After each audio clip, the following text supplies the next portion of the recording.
All right. Well, welcome to the TF2 Village. This is the lovely place where a lot of TF2 chooses to come and at least spend some time. To start with, we have a lovely bookshop here. If you want any books, we have all of the major enchants, all at max levels, and it's delightful. If you will follow me over this way, we will show you that we really are the TF2 Village. Because if you look right over here, we have brought Hightower into Minecraft. So you can have fun, you can jump off of it, you can play, but it's a fun little thing to have. We are going to take a little trip back over here, and we're going to show off our wonderful copper cathedral. Since copper is so prevalent in Minecraft, we couldn't help but use it just a little bit, and so the lovely DrkChocolate built this lovely copper and spruce cathedral. That if you come in, she's done an amazing job using stained glass and everything else to give you this lovely, lovely view here. And it's decorated in bamboo, acacia, and just various tones of copper, whether it be the oxidized or the waxed. So it's got this lovely teal feel to it, tealish green, topped off with some prismarine. Now, if you follow me back upstairs, we'll take you into our base proper colors. And then we come into the most common house in the room, and we come downstairs, and welcome to our chest room. We have just about every type of item you can possibly imagine in here. If you've watched Cribs before, this will look very familiar to a base that DrkChocolate and I did on the last map, because we keep the same basic chest layout on multiple different servers and multiple different restarts, because this way we just know where everything is. We have fun with it though. A base is not a base unless it feels like a home. And so we have these lovely people being waited on while they eat their little bites of cake. And it is so adorable and cute. One of our base members, Fediwin, built that for us. But coming through here is the lovely lava farm we keep. It's not super duper huge, but it does everything we require. All we do is we collect buckets of lava, and it comes down here into these chests, which pull it all the way through the system. And then we have overflow furnaces in here in case we fill up the ones out there, which amazingly does happen quite a lot given the fact that we dig for fun. Over here, we decided we want to go all out on our bees, so come on down and in. We have our little foyer area here. Right now, our farm is producing basic honeycomb, so it produces a absolute ton of honeycomb. I don't even know where we're at right now. So it produces that. We've got these little beekeepers helping us out with all of the honeycomb needs. And if you come in, you can just poke your nose in.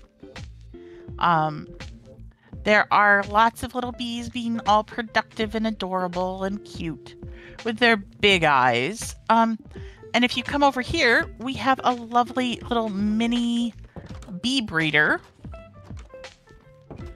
With another little beekeeper in here. And the cool thing about this is as we breed the bees and they make the babies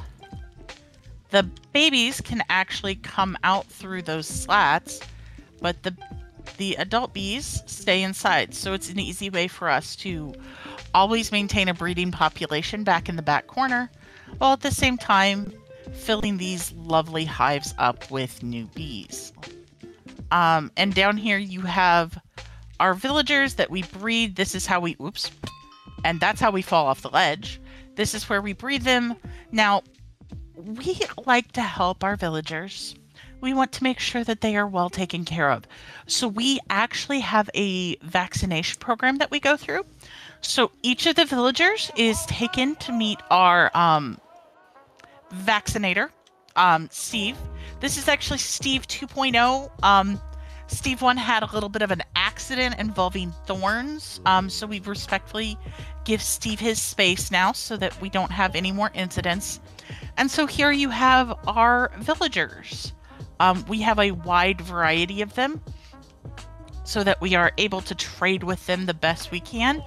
There is at least one villager librarian for every max enchant book, which if you look here on this sign, you'll see that this guy sells Luck of the Sea.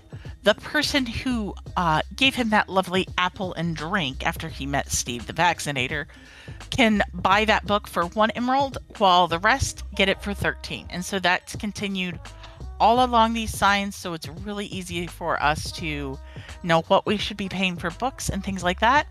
And then we have a wide variety of other villagers for our other trading needs. If you come over here, now, because they have so generously offered to stay with us, we could not leave them so deep underground without some breath of fresh air, at which we have created this lovely park for them. And just to show off how adorable and cute this park is, we have this lovely couple who is just in love. They've just had this amazing Valentine's Day picnic, and they're just sitting, watching the axolotls, and enjoying themselves. So as you come through here, we got lucky enough in digging. We were actually able to find an amethyst underneath us. And so this is our little amethyst shard farm. The dirt is here because sometimes you need it, sometimes it's in the way, so it's way easier to remove dirt where you won't accidentally break the amethyst buds. So that's a lovely little thing. And if you come down, you'll notice there is a section of trees. This is our little tree farm. This is a fun way of farming trees. So these are acacia trees. If you use MCMMO and you have a high enough woodcutting rating, you can use something called Tree Feller, which is what we use to make this farm actually a very, very viable farm. So I click the button, and there go the trees. And then the very last is a farm that doesn't make a lot of sense without the knowledge of MCMMO. This is our glowberry farm. So we farm here, and then we're able to collect the glowberries for use for things such as bone meal to help with that tree farm and growing them all. It also helps tame up some of our herbalism. So that's a fun little thing we've got going on down below here.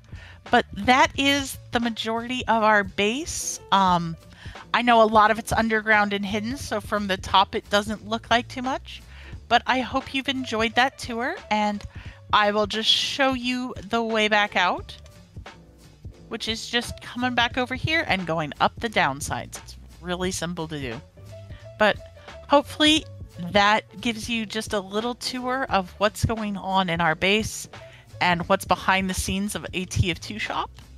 And you just click up a few times and you are back out where you came. There you go. And then we come right back out. And we forget how doors work again. They close behind me. So thank you for touring our base. I hope you enjoyed it, and I hope you had a blast seeing something that you may not have realized was right under your feet when you came and bought a book. So thank you.